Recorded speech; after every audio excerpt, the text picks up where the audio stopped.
Em 1995, no interior do Rio Grande do Sul, um homem de vida simples saiu de casa para fazer algo rotineiro. Ele nunca imaginou que aquele caminho mudaria seu destino para sempre. No dia seguinte, foi encontrado ferido, desorientado e à beira da morte em uma estrada de terra cercada por mata.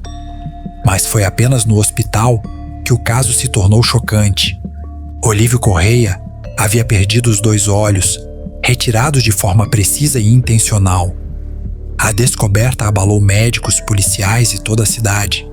Até hoje, versões se contradizem, investigações levantam mais dúvidas do que respostas, e uma pergunta permanece: quem faria algo assim e por quê?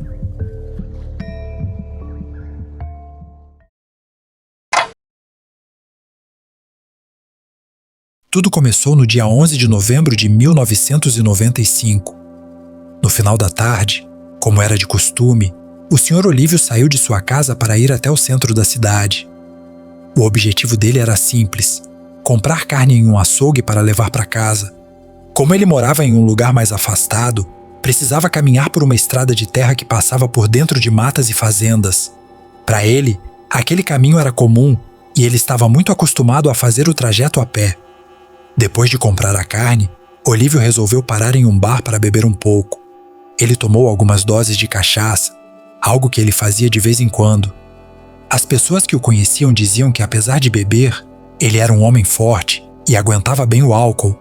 Ele não costumava ficar sem noção do que estava fazendo ou perder os sentidos por causa da bebida. Quando começou a escurecer, ele pegou suas coisas e começou a caminhar de volta para sua casa no Morro Agudo. O problema é que o Sr. Olívio não chegou em casa naquela noite. Sua família ficou esperando, e conforme as horas passavam, a preocupação só aumentava. Eles procuraram por ele em vários lugares da cidade, mas ninguém sabia dizer onde ele estava. A única informação que conseguiram foi que ele tinha sido visto conversando com um homem loiro que ninguém na região conhecia.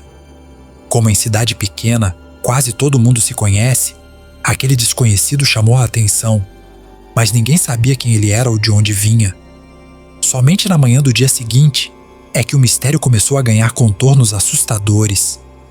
2 meninos que estavam passando pela mesma estrada de terra viram um homem caído no meio do mato, bem no canto do caminho. Eles ficaram com medo de chegar perto, achando que o homem pudesse estar morto, e correram para chamar os adultos. Quando as pessoas chegaram e viraram o homem, viram que era o Sr. Olívio. Ele estava vivo, mas parecia estar em choque, muito desorientado e reclamava de muita dor. O que mais assustou todo mundo foi que o rosto dele estava coberto de sangue. Imediatamente, chamaram uma ambulância e ele foi levado para o hospital. No começo, os médicos viram que ele tinha batido a cabeça e estava com 5 costelas quebradas, o que indicava que ele tinha sofrido algum tipo de agressão ou uma queda muito feia. Mas o ferimento mais grave estava nos olhos. Como o caso era muito sério, ele foi transferido para o Hospital Banco de Olhos em Porto Alegre, que é especialista nesse tipo de situação. Quando o médico de plantão começou a limpar o sangue do rosto do Sr. Olívio para examiná-lo, ele teve um susto terrível. Ao abrir as pálpebras do paciente, o médico percebeu que os 2 olhos dele não estavam mais lá. Alguém tinha retirado os globos oculares do agricultor. O médico ficou tão impressionado com o que viu que precisou parar por um momento para se acalmar antes de continuar o atendimento. Ele chamou a polícia na hora, porque percebeu que aquilo não tinha sido um acidente comum. A análise dos médicos e dos peritos do IML mostrou algo perturbador. Quem tirou os olhos do Sr. Olívio parecia saber exatamente o que estava fazendo. A retirada foi feita de um jeito muito limpo, sem estragar o resto do rosto, o que indicava que foi usado algum tipo de técnica ou instrumento. Não parecia coisa de alguém que agiu por impulso ou de um animal, parecia uma intervenção feita com cuidado. A polícia começou a investigar e surgiram várias histórias sobre o que poderia ter acontecido naquela noite. Como o Sr. Olívio estava muito confuso, ele contava versões que mudavam um pouco nos detalhes. Em uma das vezes, ele disse que um carro parou ao seu lado na estrada e ofereceram carona. Ele aceitou, mas depois de andar uns metros, os homens no carro disseram que não queriam dinheiro. queriam apenas os olhos dele. Ele disse que sentiu um pano com um cheiro muito forte no nariz, como se fosse um remédio para dormir, e apagou. Em outra conversa, ele disse que viu luzes muito fortes vindo de um carro que parecia estar seguindo ele. Ele tentou sair do caminho para o carro passar, mas o veículo parou e desceram 3 pessoas.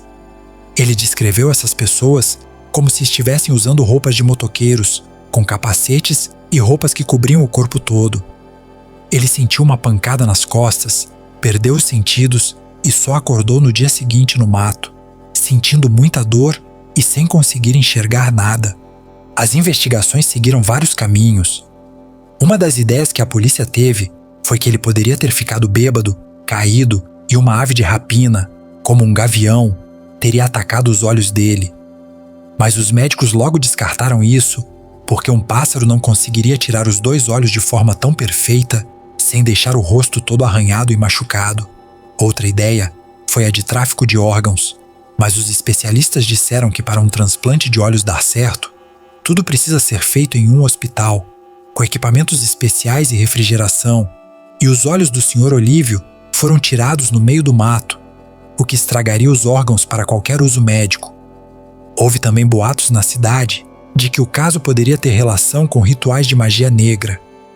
Na época, algumas pessoas influentes da cidade foram citadas, e a polícia até encontrou objetos estranhos em algumas matas perto da estrada onde tudo aconteceu. Mas nada foi provado contra ninguém. O que deixou a família de Olívio e a população mais revoltada foi o que aconteceu com a investigação. O delegado que estava cuidando do caso e parecia estar chegando perto de algumas respostas foi afastado do cargo. Promotores também foram trocados. No final das contas, o novo delegado que assumiu o caso decidiu encerrar o inquérito dizendo que tudo não passou de um acidente.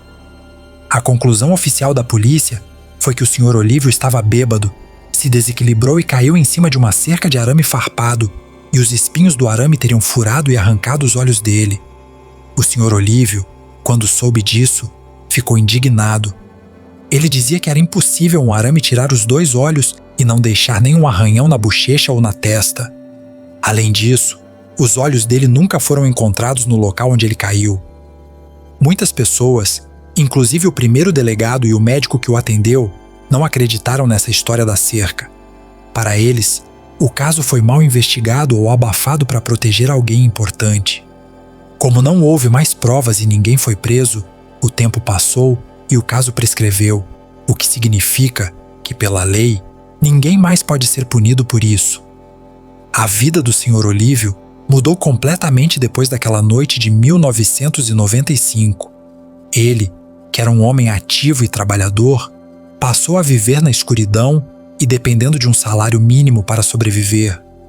Ele nunca mais conseguiu trabalhar na roça e sua saúde foi ficando cada vez mais fraca. Além da cegueira, ele desenvolveu diabetes e problemas no coração. Ele viveu o resto de seus dias tentando entender por que aquilo tinha acontecido com ele. Olívio Correia faleceu no dia 10 de novembro de 2010, exatos 15 anos depois do ataque, por causa de uma parada respiratória. Ele morreu sem ter uma resposta verdadeira e sem ver a justiça ser feita. Até hoje, na cidade de Estância Velha e em todo o Brasil, esse caso é lembrado como um dos maiores mistérios da nossa história. Muita gente ainda se pergunta: quem eram os homens no carro? O que eles queriam com os olhos de um agricultor simples? Por que a investigação mudou de rumo tão de repente? A sequência dos fatos mostra que o Sr. Olívio saiu para uma tarefa comum e teve sua vida destruída em poucas horas. As marcas físicas, como as costelas quebradas e a pancada na cabeça, mostram que ele sofreu violência, mas o motivo dessa violência permanece oculto.